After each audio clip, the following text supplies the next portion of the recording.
Gente, segunda questão aí do Enem 2019. Olha que questão boa para a gente entender bem e lembrar bem a parte de ligações químicas. Ele diz assim, ó, por terem camada de valência completa, camada de valência é a última camada, né? Alta energia de ionização é a energia necessária para arrancar o elétron de um átomo. Se o átomo é estável, eu preciso de muita energia para molestá-lo, né? Para arrancar um elétron dele. E afinidade eletrônica praticamente nula, quer dizer, não quer elétron, considerou-se por muito tempo que os gases nobres não formariam compostos químicos. A gente sabe que os gases nobres, eles são estáveis. Se eles são estáveis, se ele tem o octeto completo, eles não têm tendência de se ligar, eles não têm tendência de formar uma ligação química, ou pelo menos eles não precisam.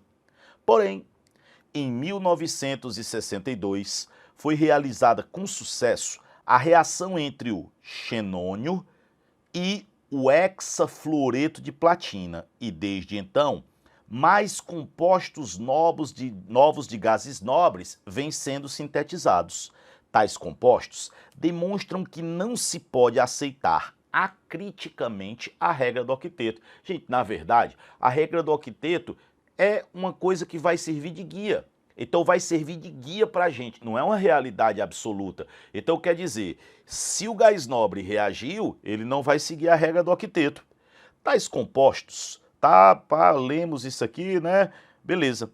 Que considera que numa ligação química os átomos tendem a adquirir a estabilidade assumindo a configuração eletrônica de gás nobre.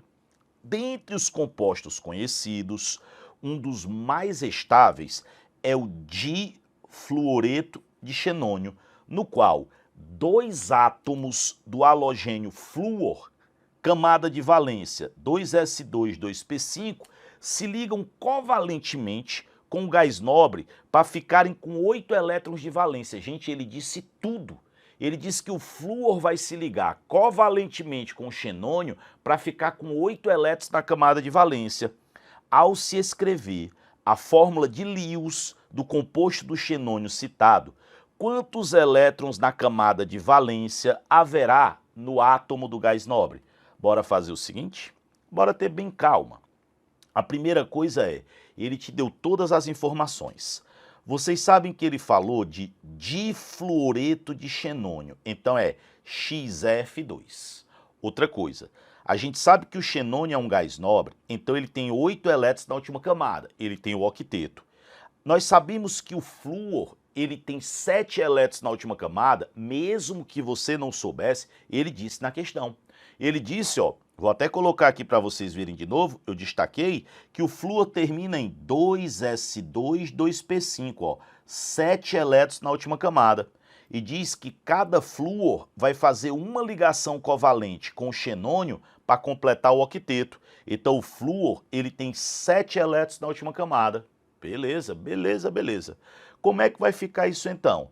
Ó, o xenônio, ele tem 1, 2, 3, 4, 5, 6, 7, 8.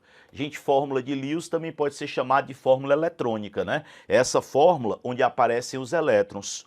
O flúor, olhem só, ele tem 7 elétrons. Se eu puser aqui, 1, 2, 3, 4, 5, 6, 7. Aí ele disse que vai fazer uma ligação covalente. Fez, ó. Quando ele faz uma ligação covalente, um elétron dele, um elétron do xenônio, a gente lembra que tanto o elétron dele agora também é do xenônio, como o elétron do xenônio agora também é dele. Então ele completou o octeto. O outro flúor vai fazer a mesma coisa. 1, 2, 3, 4, 5, 6, 7. Aí ele faz isso, ó. Observem que agora 1, 2, 3, 4, 5, 6, 7, 8 também completou o octeto. Sempre lembrem que na ligação covalente, os dois elétrons ali da ligação pertencem aos dois átomos. A pergunta dele é, com quantos elétrons o xenônio ficou? Se nós olharmos aqui, o xenônio ele fica com 2, 4, 6, 8, 10 elétrons. Então a gente já percebe o seguinte, opa, 10 elétrons, ele sofreu expansão do octeto. Ele pode expandir o octeto? Pode.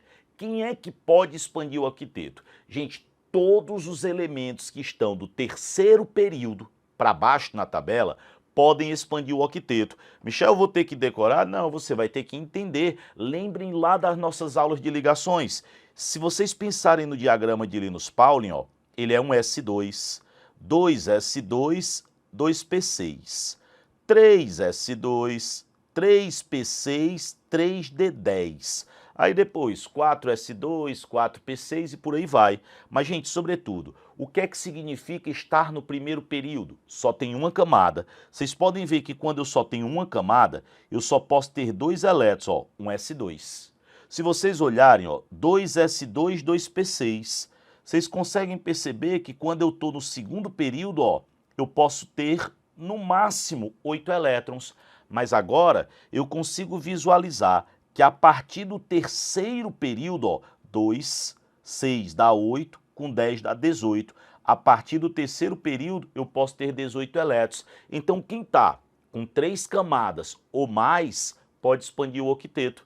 Então todo elemento do terceiro período para baixo pode expandir o octeto. Michel, como é que eu ia saber? Gente, ele disse na questão. Ele disse que o xenônio ele tem 8 elétrons, mas ia fazer 2 ligações covalentes com o flúor. Então ele teve a sua expansão do octeto. Sabe uma outra coisa que eu queria aproveitar e revisar aqui? Lembrem, gente, que o xenônio ele tem aqui, ó, 3 pares que não estão compartilhados, que são só dele. Então eu posso dizer que esse xenônio que está bem aqui, ó, ele apresenta 3 pares não ligantes. E vocês podem ver que ele tem 2 pares compartilhados, ó, esse e esse.